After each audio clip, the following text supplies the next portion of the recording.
17 hours Universal Time. From Washington, this is Talk to America on VOA News Now. Here's your Talk to America host, Carol Pearson. The whole world has watched the Middle East conflict unfold. We've seen the violence in television reports. We read about it in daily newspapers. We hear about lives shattered on both sides of the conflict. And lately there's been an added element: suicide bombers. Bombers who are women. The women have left behind videotapes. They seem to be sane and educated. One was in her 30s. I'm Carol Pearson. Today we'll hear from two leading experts. We'll find out what they think compels young men and women to blow themselves up and take the lives of civilians. That's next on Talk to America. First, the news.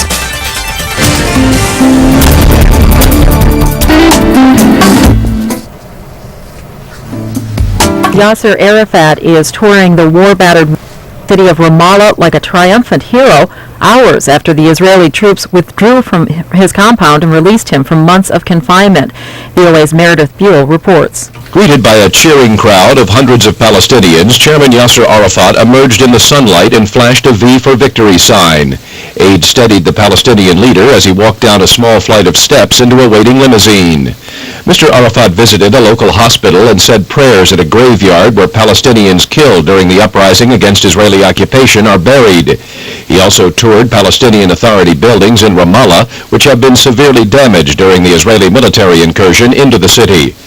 Israel has restricted Mr. Arafat's movements for the past 5 months, and he has been confined to a few rooms in his headquarters since late March, when the military launched an offensive in the West Bank in response to Palestinian suicide attacks that killed dozens of Israelis.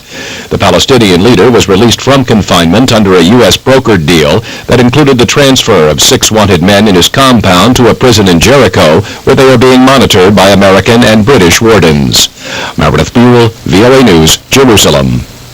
A member of the Palestinian Security Force has been killed by Israeli sniper fire during an exchange of gunfire at the Church of the Nativity in Bethlehem. Palestinian witnesses say at least 2 other Palestinians inside the church compound were wounded today. There was a fire and gunfight at the church late Wednesday. Both sides accuse the other of starting the blaze, and Israel maintains that Palestinians have booby-trapped the doors to the compound, where about 200 people, including Palestinian gunmen, are holed up. Meanwhile, a Vatican envoy met with Israeli President Moshe Katsav to call for an end to the standoff at the church, one of Christianity's holiest sites. A divided UN Security Council is considering its next step after the decision by Secretary General Kofi Annan to cancel a mission to investigate Israeli army actions in the Jenin Palestinian refugee camp. Council members held what was described as a very long and arduous session late into the night Wednesday. Diplomats say Arab countries want a new resolution that would authorize the Council to take measures against Israel for refusing to cooperate with the UN mission. Palestinians say Israeli forces carried out a massacre in the Jenin camp last month. Israel insists there were no atrocities, but a fierce battle between its army and Palestinian terrorists. A British-led search and destroy mission is underway in eastern Afghanistan, where at least 1,000 coalition troops are scouring villages and mountain hideouts for signs of al-Qaeda terrorists and their Taliban supporters. British Brigadier Roger Lane told reporters at Bagram Air Base, north of Kabul, that the operation inside Afghanistan is aimed at destroying al-Qaeda caves and bunkers and capturing or killing enemy fighters. It has been carefully planned to maximize our chances of success whilst minimizing the risks to our Marines, airmen and soldiers under my command. Dubbed Operation Snipe, the mission comes as U.S. and Pakistani troops are reported operating in the Pakistan side of the border with plans to push toward the British-led units in hopes of trapping the terrorist forces in the middle. Washington Post newspaper says planning for the operation is still in the early stages, but the newspaper quotes a senior Pentagon official as saying Pakistani troops are prepared to move. A South African judge has sentenced 2 white rugby players to 18 years in prison for the murder of a black teenager. VOA's Chalice McDonough reports from Johannesburg. Judge Bernard Ngwepe handed down a sentence of 18 years in jail for two of the convicted rugby players, Rian Botha and Ben Korf. They were convicted last month of killing 19-year-old Tsepo Matloha by stomping on his head and chest. During the trial, the court heard that the white rugby players beat the black teenager to death after catching him and two friends poaching rabbits on a farm owned by Botha's mother. Botha and a third rugby player, Corbus Hubert, also received separate 4-year prison terms for defeating the ends of justice. They were found guilty of throwing Mr. Matloha's body into a crocodile-infested lake in an effort to keep the crime from being discovered. 9 members of the Nordelikas Rugby Club were originally charged in the case, but charges were dropped against 4 of them. 2 others were acquitted. Chalice McDonough, VOA News, Johannesburg. U.S. stocks continue to post mixed results in afternoon trading. The Dow Jones Industrial Average is up 20 points at 10,079. The S&P 500 is down 2 points at 1,085. Tech-heavy NASDAQ Composite is down 11 points at 1,667. I'm Janine Herbst, VOA News.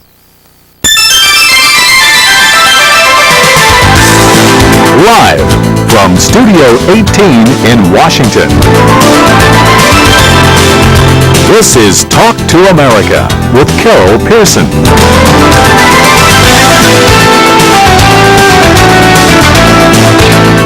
On today's Talk to America, 2 leading experts on terrorism discuss the motivations of suicide bombers.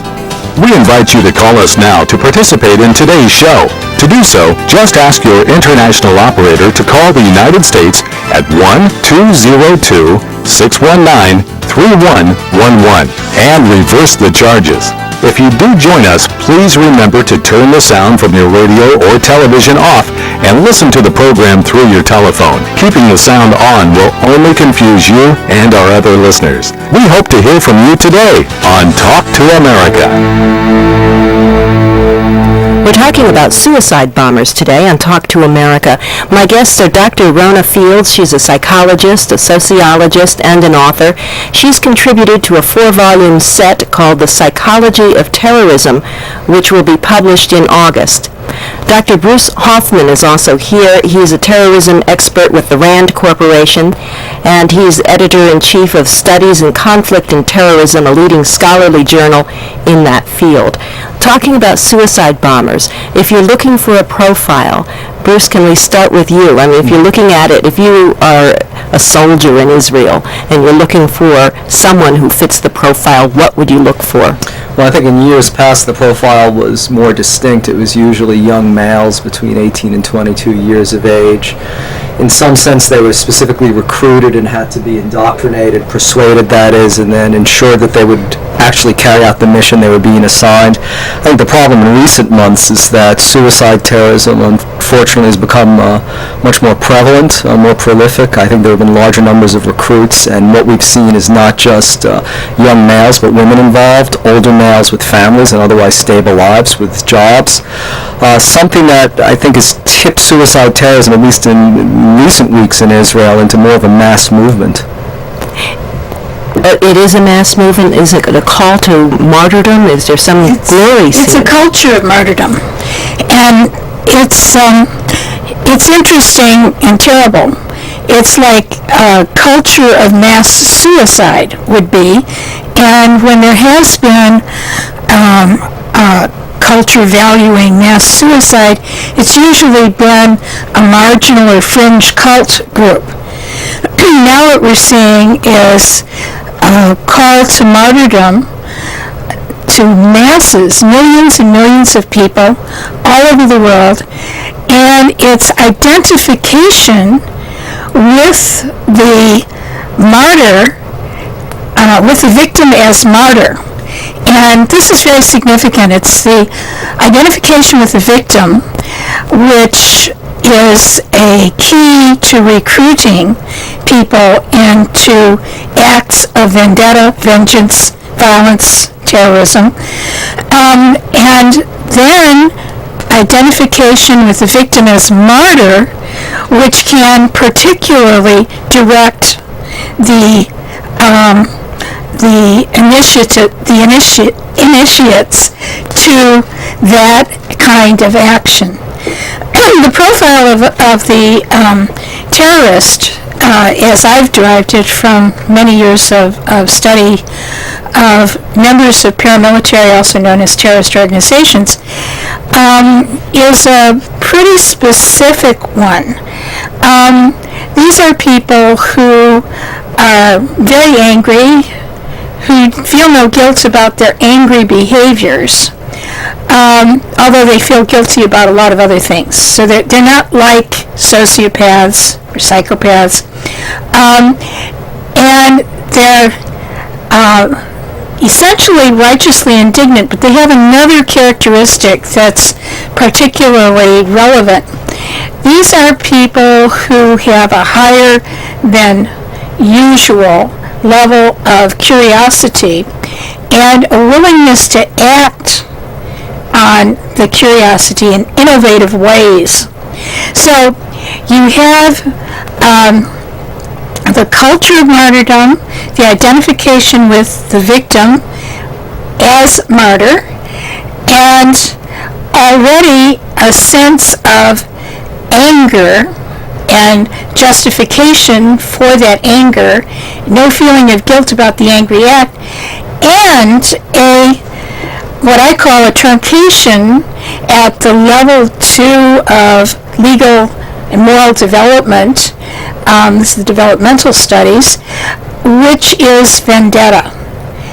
So when you have a society in which there's a large mass of people who have not, for various reasons, various sociological, political, demographic reasons, exceeded beyond the level of vendetta to a sense of universal justice, you have a ready population for recruitment. And this would include, Muslims in other countries as well. We're talking right now specifically about the Middle East conflict, but there have been headlines saying that there are young Egyptians who want to be suicide bombers. There are people, Palestinians living in Lebanon, who want to join the fight. There are people who feel the call. Why would there be such a why is the call being felt right now outside the immediate community? Bruce, do you have any clues on that? Well, I think there's two parts of this. First, I think we should emphasize that this isn't a phenomenon that's at all restricted just to Muslims and just to the Middle East. Many other groups, for instance, I would argue that the terrorist or guerrilla movement that's pioneered the use of suicidal terrorism is neither Muslim nor Middle Eastern. It's the Liberation Tigers for Tamil Eelam, the Tamil Tigers, who use both women and men and have done so for years. We also have examples of the PKK, entirely secular nationalist organization like the Tamil Tigers, the Kurdish separatists, using suicide bombers, particularly women, in their attacks against Turkish military targets. So I think that's important there. And it's also, there's examples, I think, in other religious movements. Baruch Goldstein, in 1994 when he invaded the mosque in Hebron and killed 30 or so worshippers. I think he knew as well that he was not going to have time to reload, that in all likelihood would be killed and would be martyred as well. So I think it's not just a religious phenomena. The second part of the question, which you're identifying, is, in some respects, I don't mean to be flippant about this, but nothing succeeds like success. In other words, the unparalleled attention, the drama, really, the spectacular nature of suicide attacks has proved to be something of a contagion. And that, I think, is what's so significant in terms of what has been occurring in Israel and Palestine. For instance, since the Second Intifada began in September 2000, there were on average 3 suicide attacks a month against Israel. I don't think there's many societies in the world that could sustain 3 a month, let alone the United States. But that was still a tolerable limit. And I think there were still limits in recruitment. It wasn't a mass phenomena, that the recruiters still had to look and identify people. But what's happened now is, as its popularity grown, more and more people from different walks of life, different age groups, different socioeconomic positions are stepping forward. And this has enabled the Palestinians really to increase the tempo, so that in the week before the Israeli military operations, in the last week of March, there were 8 suicide attacks in 7 days, as opposed to 3 a month. And these people, the suicide bombers, we're going to be coming up on a break, but I would like to know, Rona, when we get back, if this could have almost been predicted, if you look at the sociology of that region, was this something that perhaps Israel inadvertently set itself up for? I'm Carol Pearson, and this is Talk to America.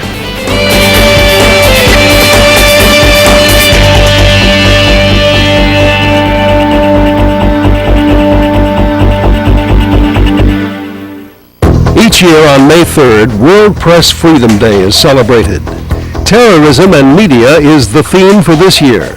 And on Friday's Talk to America, our guests join us to talk about at what cost we maintain press freedom, and the men and women who often give their lives to make sure the truth is brought to light, including journalists whose daily work exposes them to the dangers of terrorism and violence. Be sure to visit Talk to America's home on the World Wide Web.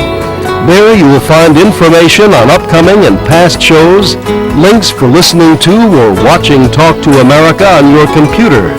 You can even meet the staff.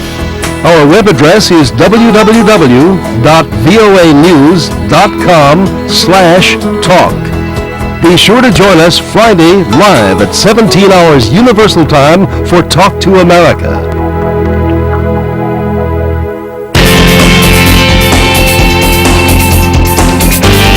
The whole world's talking on Talk to America. Call now at 1-202-619-3111 and be a part of today's Talk to America. Again, here's Carol Pearson. We're talking about suicide bombers and what motivates people to do this.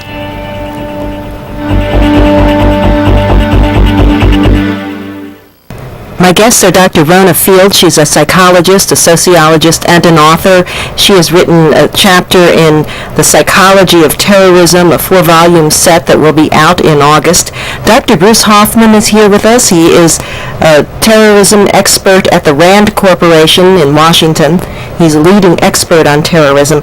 If you're talking about the sociology of the region, Dr. Fields, if you look back to the 1980s, could you have predicted that there would be an increase in the number of people attracted to becoming a suicide bomber? Well, if not suicide bombers, attracted to membership in paramilitary, also known as terrorist groups, yes. I had been doing my psychological studies of Palestinians, Israeli Arabs, and Israelis since 1974, and also in Lebanon and other parts of the world. It happened in 1982 when I was teaching at American University of Beirut at the time of the Israeli invasion and massacre. I was following it very, very closely, of course, and the massacre in Sabra and Shatila, which was actually done by the Phalangists, but is associated in Palestinian and Lebanese eyes with the Israelis, with the IDF. Nonetheless, at that time, the purpose for the IDF incursion into Lebanon was to wipe out the kind of terrorist incursions that were perpetrated in northern Israel and the Galilee to horrible effect. And the idea was to drive the Palestinians out of this base so close by, and to stop the flow of arms and weapons by driving them out. Of course, what happened was, in a way, the reverse, because what hadn't been figured into the equation, and I must say that this was an understandable error on the part of an otherwise extremely astute intelligence force. I think we've seen recently errors in the part of our intelligence force that are even more extreme. But at the time, what they hadn't counted on was the way these images would be transmitted to Palestinians, Israeli Arabs, to generally the Arab population all over the world. The images of Sabra and Shatila, the message of a massacre, the message of martyrdom, the sacrifice. Okay, the kids I examined in Sabra and Shatila, the boys had a particular, the surviving boys had a particular kind of guilt, survivor guilt, we'd call it, but also a disdain for the adult generation who had not been able to protect them and to perpetuate their nation, and they felt alienated. So they were alienated in many, many different ways. And not surprisingly, a couple of years after, there was the terrorist attack at the Roman Vienna airports where innocent people were slaughtered, and the perpetrators included two of the boys I had studied in Sabra and Shatila at the time. Now, right after that study, I had also examined kids in Hilweh and Miamio. These were the other Palestinian camps in Lebanon. And I went down to Israel. And again, I examined the same, in the same communities, including a Palestinian village that was part of Jerusalem, and Dheisheh and Al Jalazan camps, as well as kibbutz that I had followed, two of them that I'd followed, and children not in kibbutz. And what I saw was that in the violence distance study, the violence distance questions, I was getting answers from the Palestinian kids and the Israeli Arab kids that were very puzzling, because they said, oh yes, they had seen the IDF attack their cousins and their families, and they had blah blah blah. And so I asked their teachers and the other adults, well, was there any violence here? And they said, no.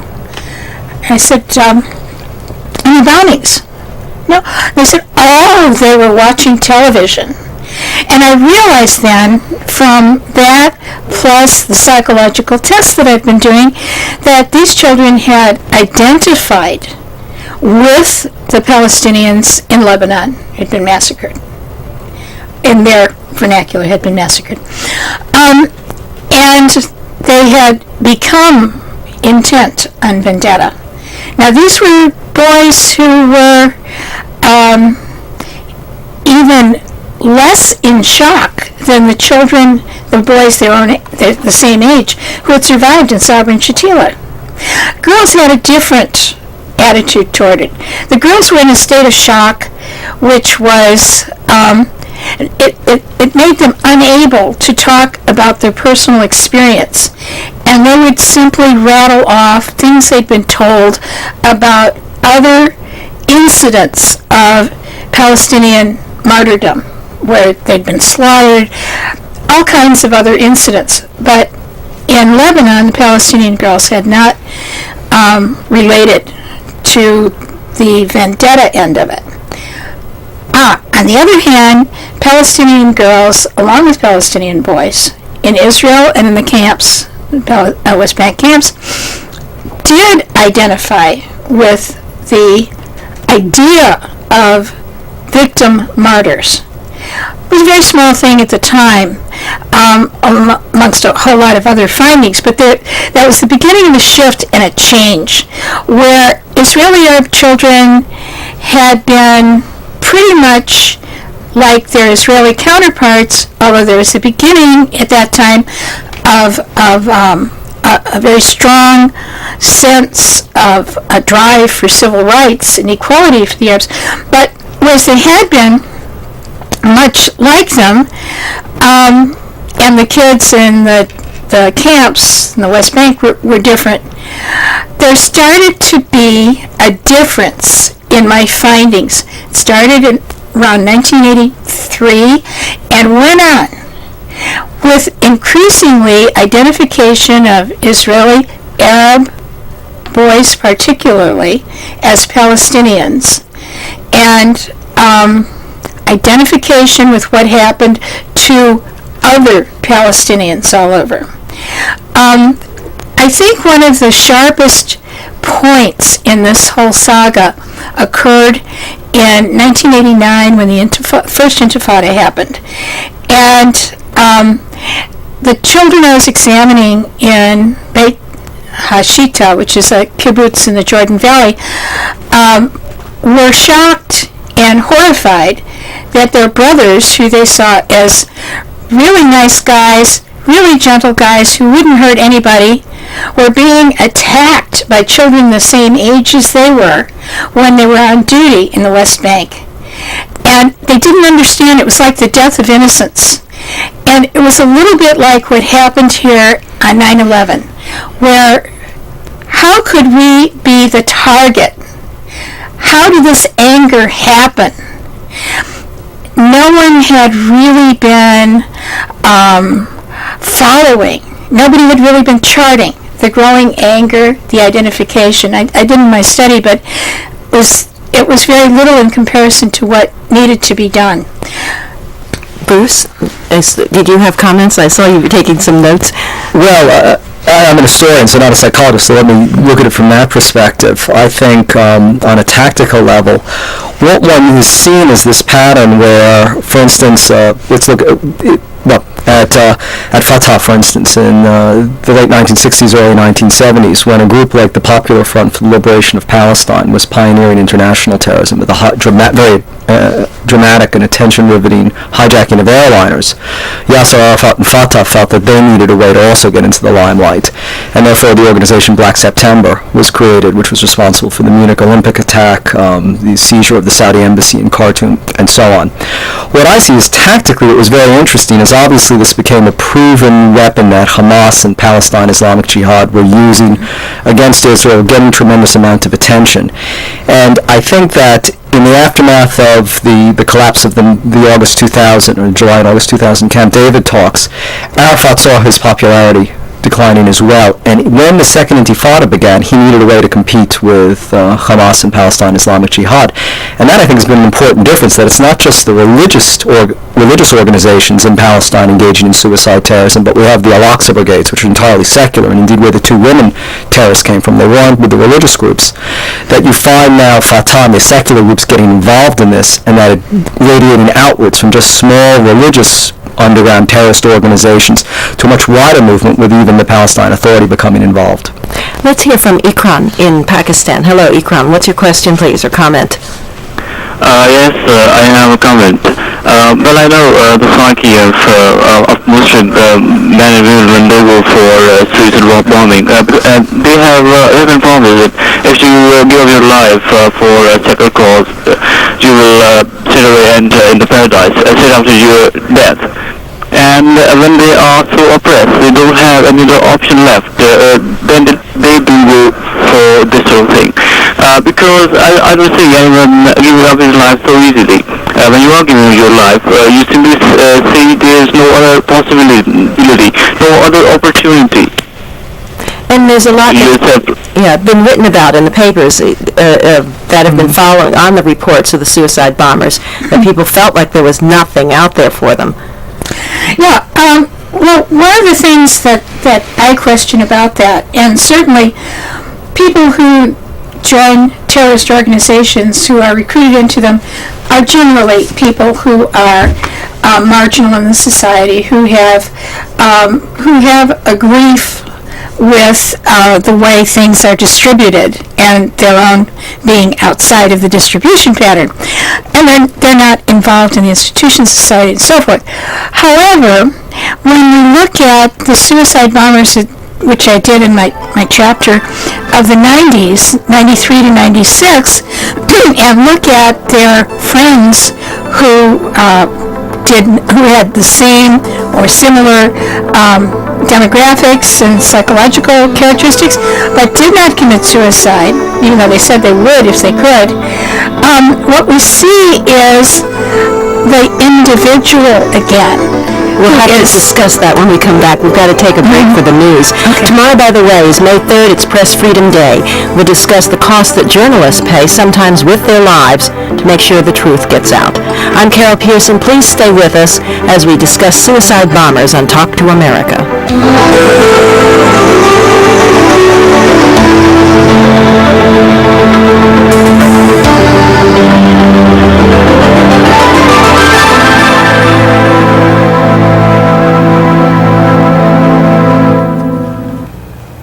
I'm Janine Herbst, VOA News.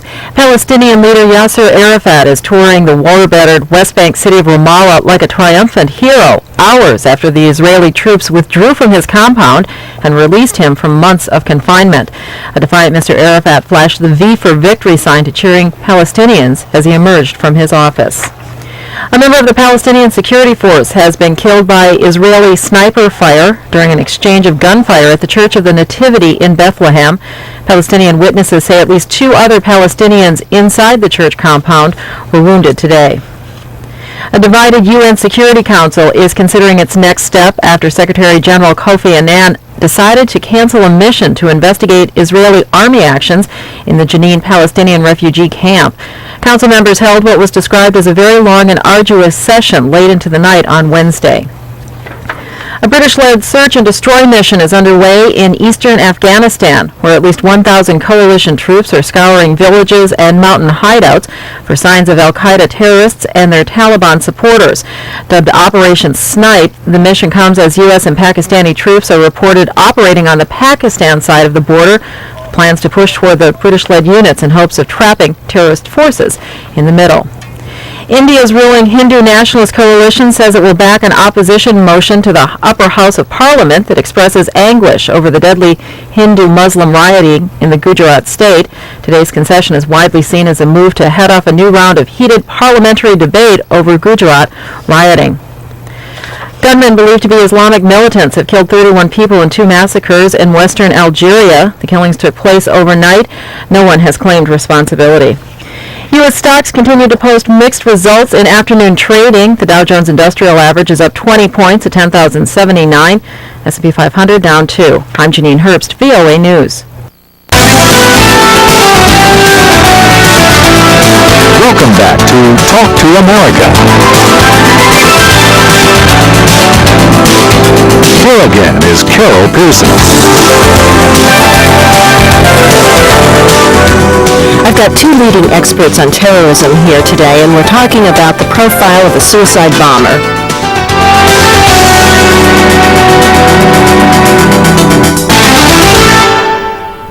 Dr. Rona Fields is a psychologist, social worker, and an author. She's written a chapter in a 4-volume set, Psychology of Terrorism. It will be published in August.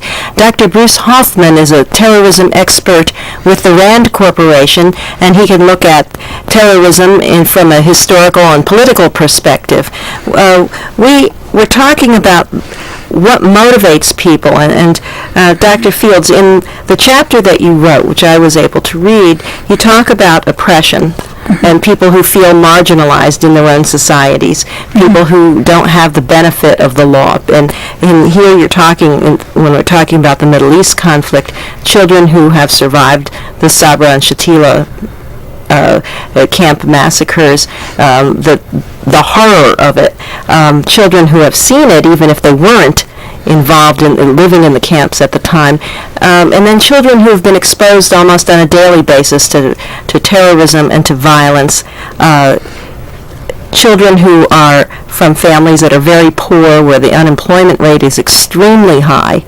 And do these people have any other recourse, I guess, is one of the ways you could look at it. The issue becomes, if it were only those people with that demographic who commit suicide bombing or who become terrorist leaders, I think we could say it's a straight shot. It's a demographic issue. It's a sociological phenomena. But as we've seen with the attacks on America, we have people who are educated now, people who are middle class now, people who have other options, and they choose this option. And what we have to look at is, again, the popular culture of martyrdom. What has become heroic identity. You know, there have been heroes in every age and every culture, and usually the hero is somebody who vanquishes the enemy and lives to tell the tale, and about whom all the tales are told. But what we're into now is a time when the hero is the martyr, the one who suffers the most for whatever cause it is. And this is really pernicious, and it is exacerbated by the media. We see with the proliferation of television coverage more and more opportunity to identify. I would say that the only way to deal with this, to counter it, is through education, one by one, class by class. And that's not what's happening in many of these places.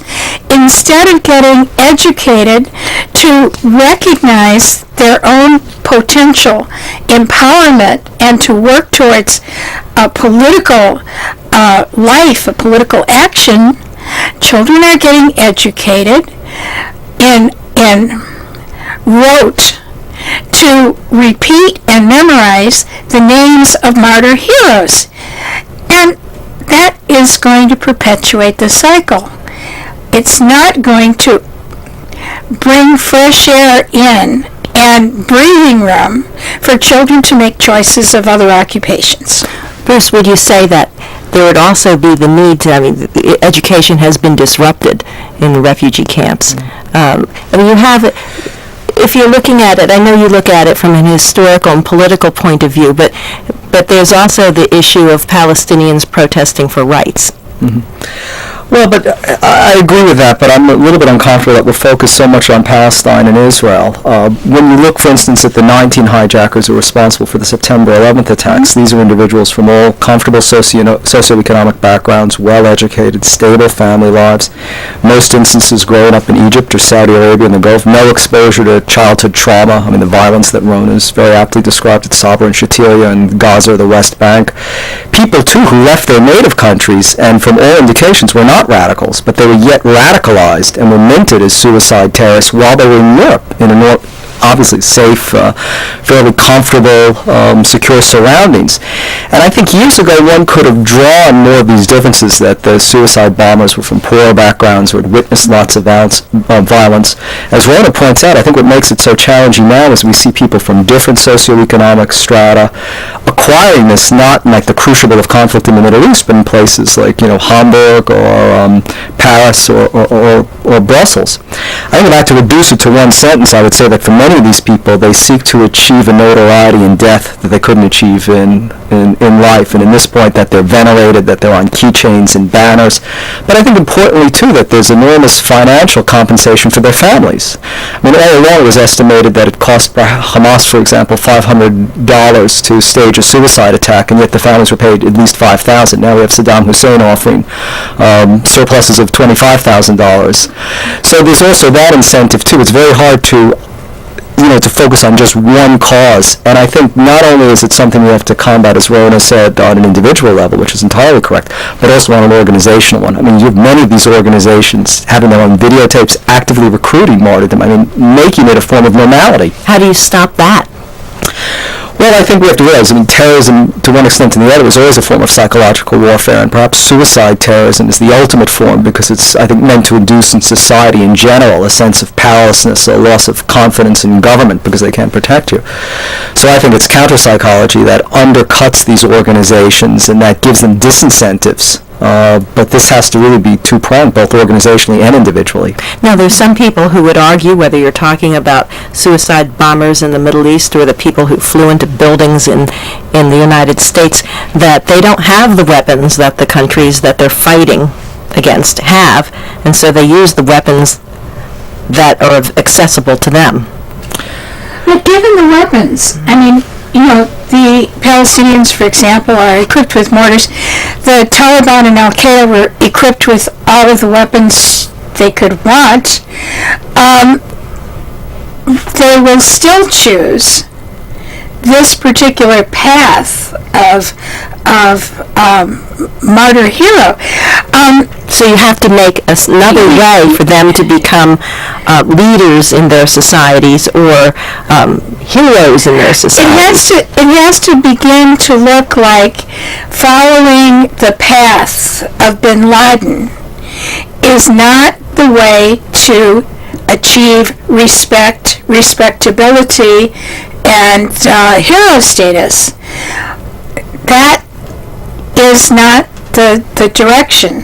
I mean, following this kind of leadership. And there's so much that happens in the representation of leadership that communicates to kids a message of their destiny that may either be constructive or destructive. So, I mean, besides looking at the leadership of political groups and nations, we also have to look at the direction that's presented by media. I mean, one of the media kinds of things that's not highly technological is making up the 1,000 posters of every martyr in the West Bank, in Gaza. 1,000 posters, putting them out. Posters are media. Posters are... So you're not talking about the news media per se, but... We're talking about how a hero is made and what makes a martyr a hero. It's all of these kinds of influences, and that's the basic media. Having technological superiority does not imbue heroism, as we see with our own circumstances. But having technological superiority can inflict horrible damage on the enemy, which is really where we see Al-Qaeda going. This was their effort. The kinds of connections that were made for technological superiority with Iraq, for example, and the use of those weapons in acts of terrorism is really a very major concern. It goes farther than somebody with a belt full of explosives hurling themselves on the population of a marketplace. So it's not simply an inferior, a weapon inferiority. It's how people are used and how they are influenced. We get to leadership, we get to the political states, we get to the political groups, get to the aspirations. If I might add something, I think it's overly simplistic to see this as an act of desperation on the organizations that are using suicide terrorism. It's a conscious tactical decision. That it's not just desperation. Let's hear from Eric in South Africa. Eric. And we also have Sam in Liberia. Eric, if we can put you... Yeah. Hello, good evening, Carol. Yes. I've got two questions, I think, to ask our guests in the studio tonight. Let me start off with the first one. The Middle East, what's going on in Palestine. What do we expect from the Palestinian people? I mean, these are the people who are defending themselves from incursions and invasions of their land. But yet, we want them to stop these suicide bombing attacks while the Israelis are taking over their land. Now, do we expect them to sit back and just look on? And we, the international community, cannot do anything to stop Israel? And what is your second question, Eric? My second question is, I would like to know from the guests in the studio tonight that what do they classify the state of Israel? Is it a terrorist government or a just government? Okay. Do they think what they're doing is just? Okay. Thanks a lot, Carol. All right. I would like to hear from them, please. Okay, the first question is, what do we expect from the Palestinian people, and how do you classify the government of Israel? Is it a just government? Can I deal with the Palestinian people question first? Well, we're coming up on a break, and But you can deal with it when we come back. And Bruce, I'd like your thoughts on how do you classify the government of Israel when we come back from the break. I'm Carol Pearson. We're talking about not Palestinian suicide bombers, but all suicide bombers. And we're going to be continuing our discussion in a moment. I'm Carol Pearson. This is Talk to America.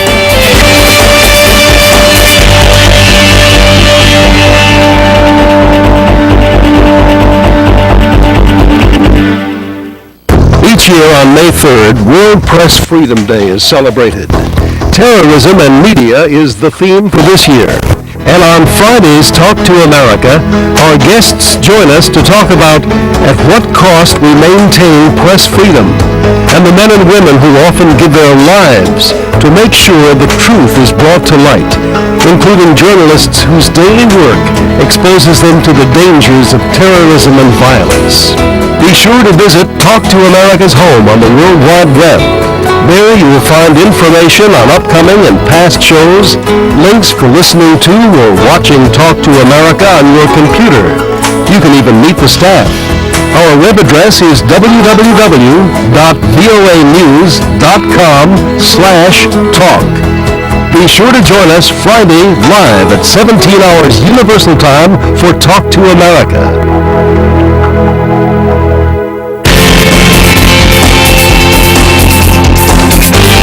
The whole world's talking on Talk to America. Call now at 1-202-619-3111 and be a part of today's Talk to America. Again, here's Carol Pearson. My guests once again are experts in the field of terrorism, Dr. Rona Fields and Dr. Bruce Hoffman. The first question that we got from South Africa was, what should we expect from the Palestinian people? What kind of social tools do they have to press for a more just society? Well, the particular 9 suicide bombers who are in the study that's in the chapter that we just talked about committed their acts between 1993 and 1996, which was the period of the Oslo Accords. They committed their acts as instrumental by the rejectionist front. The leadership of Hamas and Islamic Jihad had rejected the Palestinian participation in the Oslo Accords. This was an act perpetrated against the peace efforts being made by the Palestinians to establish a legal and democratic authority. Okay? I think also that in 1999-2000, when the second Intifada happened, it again was being perpetrated by the rejectionist front initially. And I think you have to look at these kinds of choices in the politics of it. And Bruce, perhaps you could expand your classification or comments on the state of the government of Israel to comments also on the government of the Palestinian Authority. Well, it's immaterial how I classify the state of Israel. In international law and in international politics, Israel is recognized as a sovereign state in the United Nations and other international bodies. I say that the Palestinians had the same opportunity, but in July 2000 walked away from it. That's not to say that what was on the table or what was offered by then Prime Minister Barak and brokered by President Clinton was perfect or addressed all of the Palestinians' concerns, but at least it was the furthest yet that had been gone to addressing the situation of the anomalous condition of Palestine when they are not a state. So I think the issue is more, what kind of state does Palestine want to be and how will it get there? Let's hear from Sam in Liberia. Sam, go ahead, please. What's your question, please? Hello? Yes, Sam, you're on the air. Hello? Sam, what's your question, please? Yes, I would like to know why God has to give you a beautiful life. Sam, you have your radio up and we cannot hear your question. If you would please turn it down. Yeah, just a minute. Okay. Okay. God gives you a beautiful life that one will say, I want to take my life by committing a suicide. Why? I guess that's what every single suicide bomber has to answer to. Well, clearly somebody who commits suicide doesn't regard their life as beautiful. But also, I think here we get into the psychology of suicide, and I'm glad you raised this, because a person can commit suicide for a number of reasons. And one of them is to express anger at the people closest to them.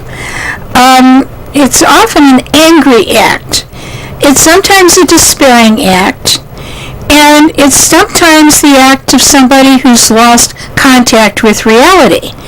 So there are different reasons for suicide, and I think there are also different reasons for suicide bombers, although they can be clustered into these basic groups.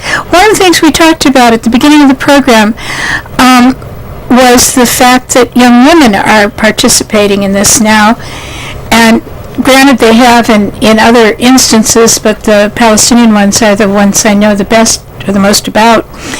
And what seems so incredible about it to most of us is that these were young women who appeared to have a future, to have some choices, to be making their way towards something.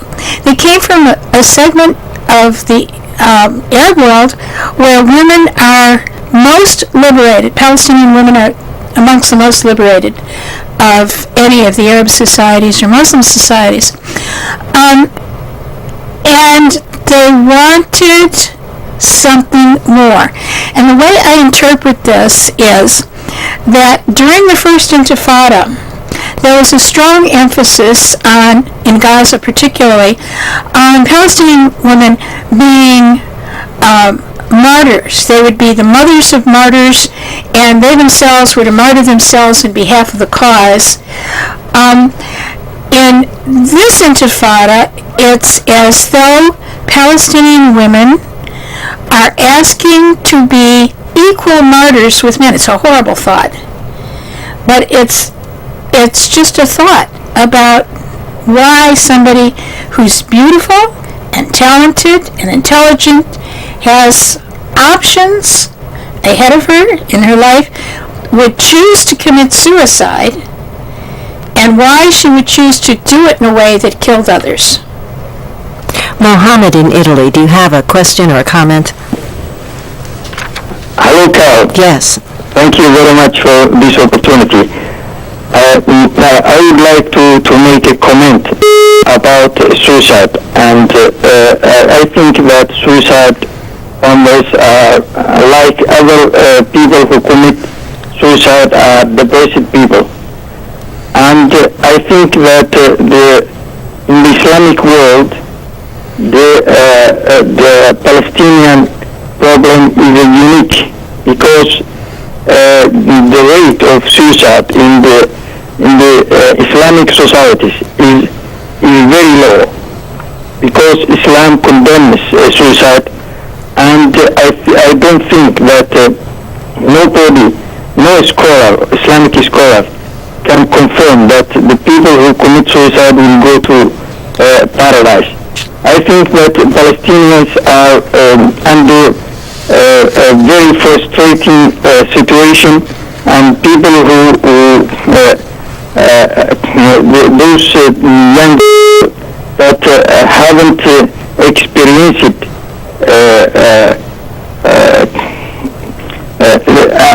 other than frustration and depression, this is the root of this kind of behavior. I think so. Thank you very much. I will hold down. Bruce, do you have a comment on what Mohammed said? Well, again, I think it still is too simplistic just to see it as strictly an act of desperation or depression, because we see two sons of millionaires have been amongst the suicide terrorists. I think that it's much more complex and multifaceted than that. It's not just individual, but organizational. Well, perhaps next time we should talk about the psychology or how to stop people from becoming suicide bombers instead of who is likely to be a suicide bomber. I'd like to thank both of you for joining me today. Dr. Rona Fields and Dr. Bruce Hoffman. Dr. Field's book, or the volume of Psychology of Terrorism, will be out in August. Be sure to look for it. Tomorrow is May 3rd. Press Freedom Day. We'll discuss the costs journalists pay and sometimes with their lives to make sure that the truth is brought to light. I'm Carol Pearson. Join me tomorrow at 17 hours Universal Time for Talk to America.